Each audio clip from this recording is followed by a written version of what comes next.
What's up, YouTube? Welcome back to the channel, everybody. Thank you guys for tuning in on today's episode. We are working on the race truck. We have some things we need to wrap up on the race truck here.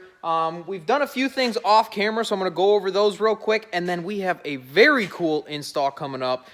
Super excited about this, and we are going to be ripping on this thing by the end of this video. So stay tuned. We got a really cool install, a couple updates, and then we'll be into it. All right, so the first update that you guys probably saw in the intro there, we have our front brackets for the traction bars bolted on. So one thing I want to mention is you want to set your traction bars up on the ground so that it's at ride height when you actually do the measurement, cut your bars and everything like that. This kit is from DNR CUSTOMS. Like a while back, we welded on the rear brackets. We just bolted these up. I wanted to bolt the front ones up just in case we ever decide we want to do like a 4-link setup or something like that. So, yeah, just make sure you're on the ground when you do the initial setup. We got our bars right over there. We use PR15 on the brackets. We're going to finish up painting the ones on the bars there. They should look really, really slick. So yeah, very, very pumped about the traction bars. Very, very cool. We have been driving the truck. We actually got it tuned. So we got one single custom tune, all out race tune, extreme, whatever you want to call it. One single tune from WPE. Nate hooked us up. He actually came out to the shop here. We did a little test driving and we got this thing dialed right in. We got all the fuel going to her as much as we possibly can. Let me tell you guys, this thing moves.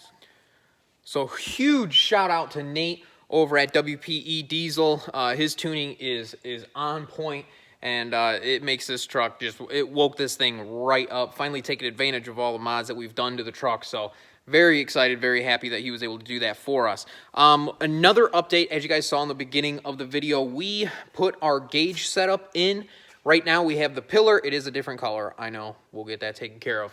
But we have the CTS adapter from Edge. We got that on there on the lower one, and then the middle one is our fuel level. We got that hooked up, and then we only have one more gauge, which we're going to be using for low pressure oil.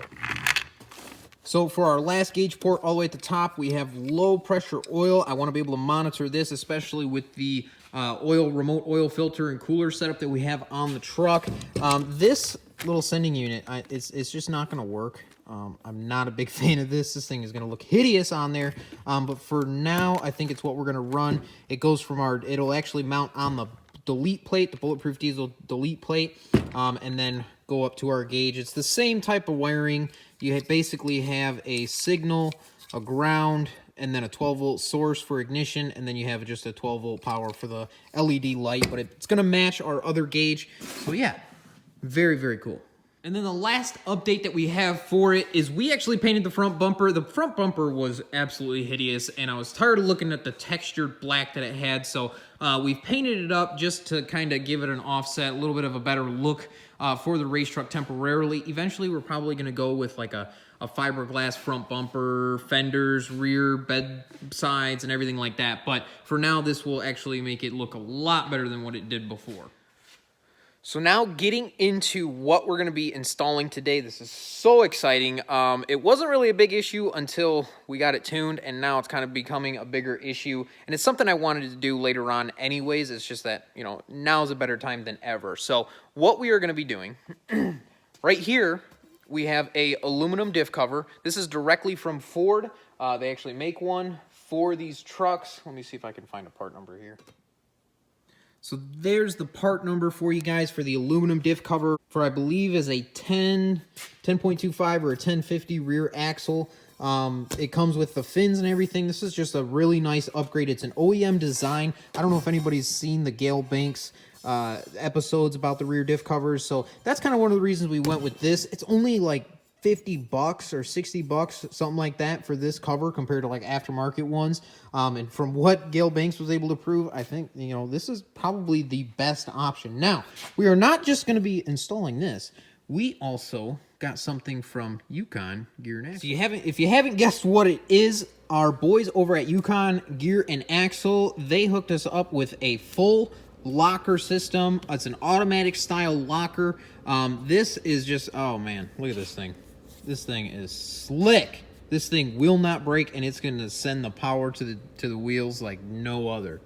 So before we get into the installation of our locker, I want everybody to go down in the comments, take your guesses as to how much you think this truck weighs. And then what I'm gonna do is, I'm gonna post a picture of the truck on my Instagram, which if you're not following, go over there and follow me right now.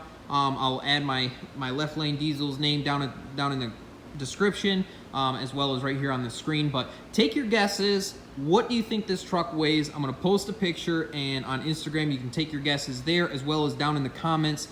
We know how much it weighs. Take your guesses. What do you think? All right, guys, so we have the rear diff cover off. We have it fluid drained. We have both of our axle shafts popped out. And right now we have our magnetic base dial indicator set up here. So we're gonna kind of see what the play is here. More than what we would want. So this is the factory one that was in the truck. So we're gonna go for something a little bit tighter than that. So this portion here is considered your drive pattern, and then the back side here is actually what they call as the coast pattern. You want it relatively in the center, kind of like this. This is still the OEM differential that we have in here. We're going to be transferring our ring gear and our tone wheel over to the new differential part. So this is just kind of giving us idea, some place to start at before we do the swap.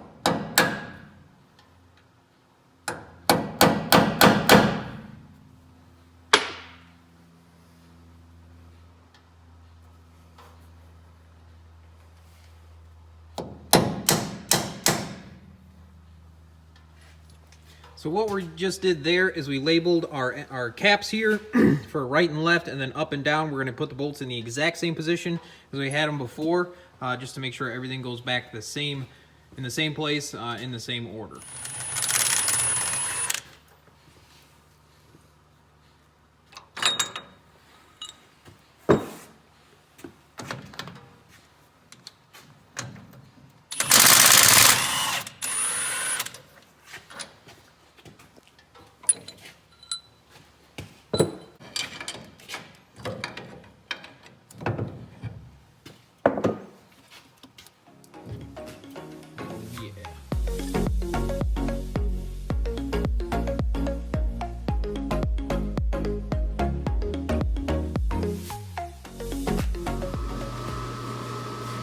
All right, so in order to get the ring gear off and the tone wheel, you're gonna pop all of these bolts out, and then you're gonna loosen just the two across like that, and then just take your hammer and then have somebody support the bottom side of this, and then just tap on it, go back and forth, break it down. This thing will eventually pop off, and then you can remove these two bolts out.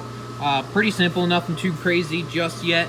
You guys saw our little tool here for removing the bearings. That's going to be something that's kind of special. You know, there's really no way of getting around that. That's just something that you're going to need in order to do this. So we're going to go ahead and pop this off, and then we're going to get the tone wheel off, and then we'll start getting everything transferred over. I think we are just going to go ahead and replace the two bearings. Didn't really like the way they looked, so we're going to go ahead and replace those, make sure everything's nice and neat and clean, and we'll be well on our way.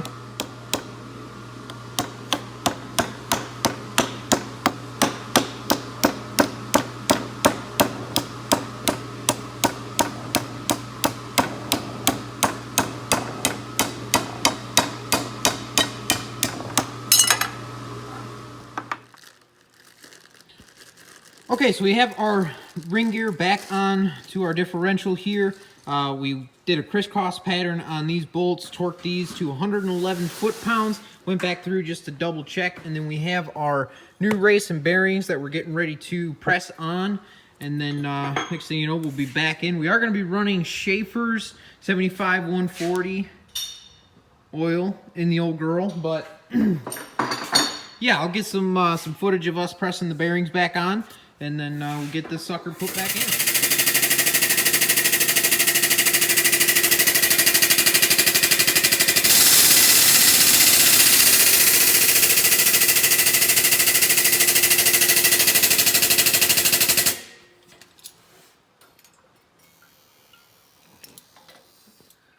So what's very important when you're pressing bearings on the differential, you want to make sure you select an adapter that does not apply any pressure to the outer cage or rollers, and also support the bottom in the same manner. That way you avoid any unnecessary damage to the bearings. Go ahead, feed her the beans.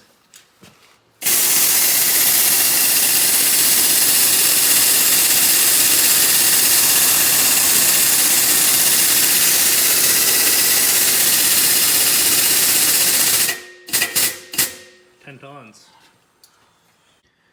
So with this side, it actually seated pretty well, but this one you can see there's still a decent little gap on the bottom here. Even though it's flush up top here, there's still a little bit of a gap. So what we did is this is actually, we cut apart one of the old bearings, took the rollers out, and so this piece will actually fit perfectly on here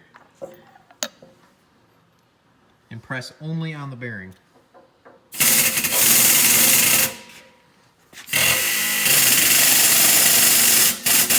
Just like that. Last little bit.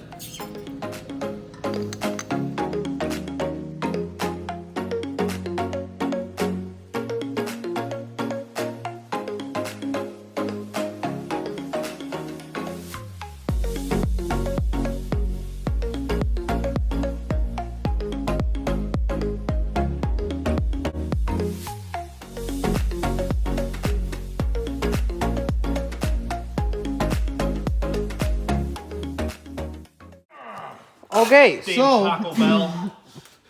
we got about, I think it's like 3.5 or 4 quarts that are going to end up going in here. Look at this diff cover. I mean, does that not look better than aftermarket? RTV to seal it up. Those torque to, what are those torque to? 33 foot-pounds. 33 foot-pounds on these bolts, and then once we set the truck down, we will get these torqued back up as well. Hey, I really hope Gale Banks approves of our cover. You know, it's an OE design, but it is finned aluminum. I mean, it really has everything going for it. Everything going for it. We're going to get the traction bars set back up. They're not quite done drying, but we're going to go ahead and set them up anyways. We'll just touch the rod ends, and we'll get those bolted back into place. We'll get them preloaded on the ground, and then we'll be ready to rip this thing. Heck yeah.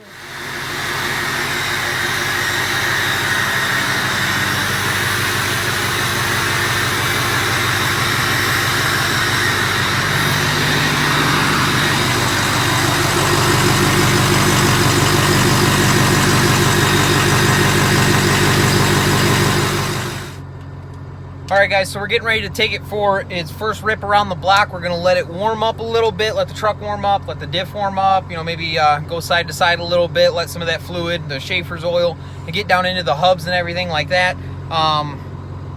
And then we'll have some fun.